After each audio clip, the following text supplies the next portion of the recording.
Happy independence day అండి అందరికీ.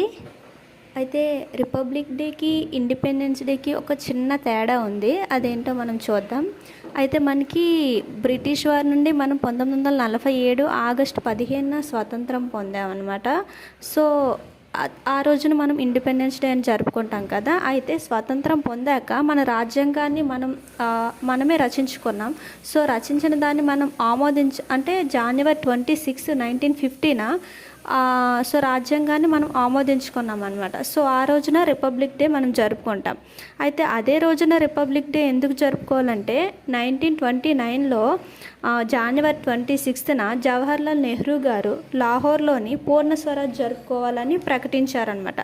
So అందువలన మనం జనవరి 26న గణతంత్ర దినోత్సవం జరుపుకుంటాం.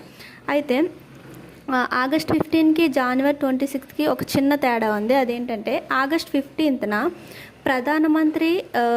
ప్రధానమంత్రి గారు రెడ్ ఫోర్ట్ వద్ద ఫ్లాగ్ హోస్టింగ్ చేస్తారనమాట.